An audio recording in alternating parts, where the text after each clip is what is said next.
Hello everyone, it is Brandon from the Fly Shop, and if you're watching this, you've recently purchased one of our interior stillwater fly tying starter kits. So congratulations on that and welcome to fly tying. Yes, it can be a little intimidating to start, but hopefully the kit as well as these videos will make it a little easier for you.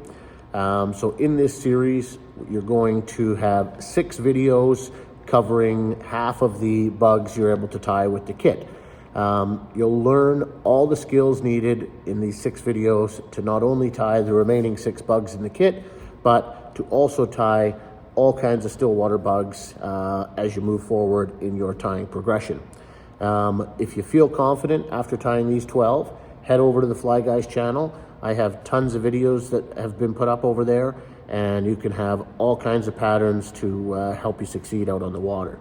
So without further ado, let's head over to the vise and let's spin up some bugs. Okay, let's tie the M&M Leech. So this one we're doing in black. You can tie this in a bunch of different colors, but I've got a chartreuse bead and one of the Daiichi 1760 hooks. And so I'm just going to tie in behind that bead and then run my thread back to the barb as we've done with our previous leeches. So we'll trim that out and then we'll just bring our thread right back up to behind the bead. Now with the marabou, you're going to want to find a nice feather. So this one I've picked out here has some nice long fibers on this side, a little bit shorter on this side. So I'm going to tear some off this side of the stem to use for my tail, and then this side for my body.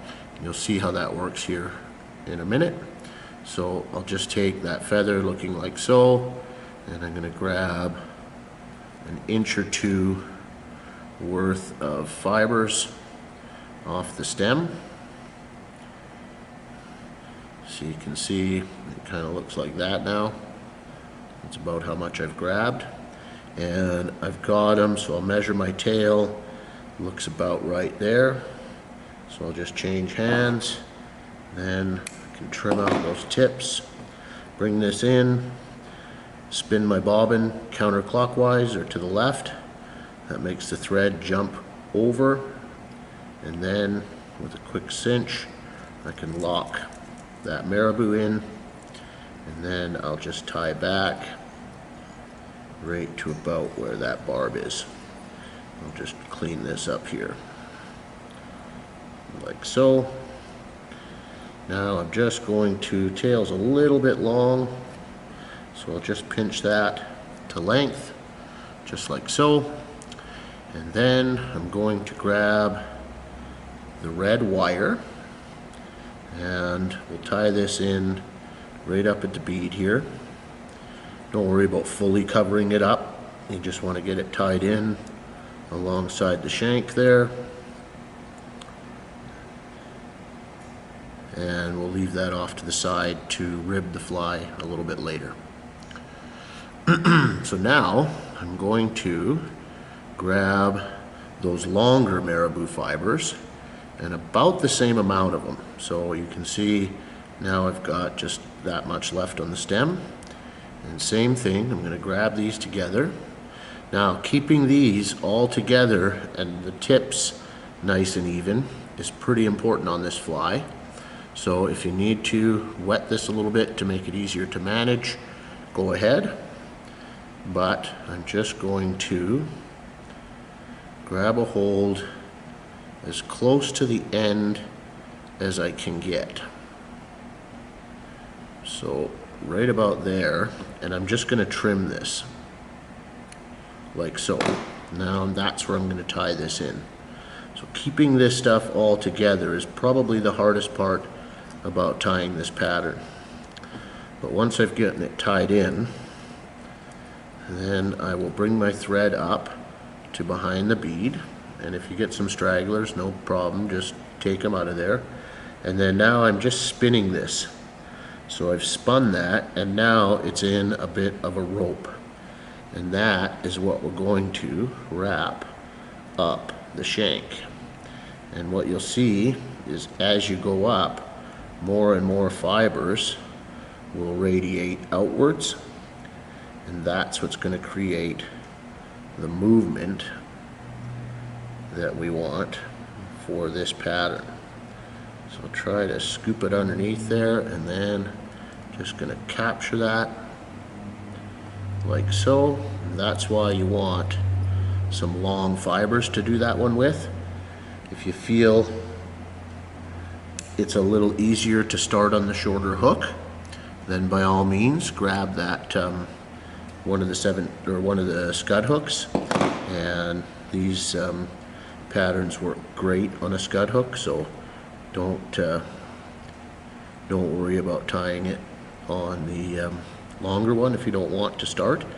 But now you can see I've got those fibers sticking out all over the place, kind of tapers forward, and that's what we're going for. So now I'm going to come in with this red wire, and I'm actually going to counter rib this one. So I'm going to go the opposite direction that I wound that marabou.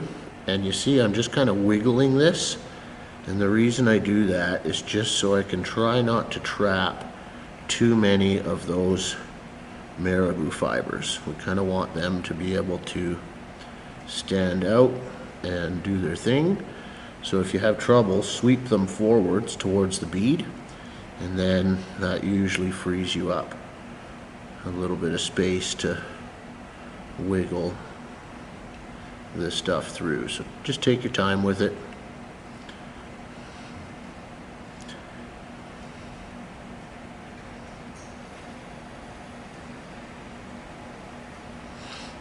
And just like so. And then once I get it up to the bead, I'm going to give it a bunch of wraps over top, some in front, until I've really got it sandwiched in there, like so. Now I'll helicopter it out. And so we've got a nice little tail that's going to move, all those fibers radiating outwards, and then that nice bright red rib for a little bit of flash. Come in with a whip finish. Same thing, if you're going to glue these, then just put the glue on your thread, do a couple wraps, and then come in with your whip finish. Sometimes if you whip finish with glue on your thread, it'll cause your thread to break as you tie the knot down. So I like to put it on first, and then by doing it on the thread, you don't mat down any of that marabou.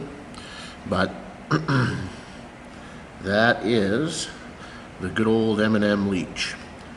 And if you've ever watched any of our day tripping episodes on YouTube, then you will know that Rob starts with this fly an awful lot.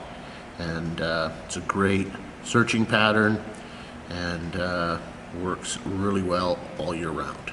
So that's all there is to the M&M Leech.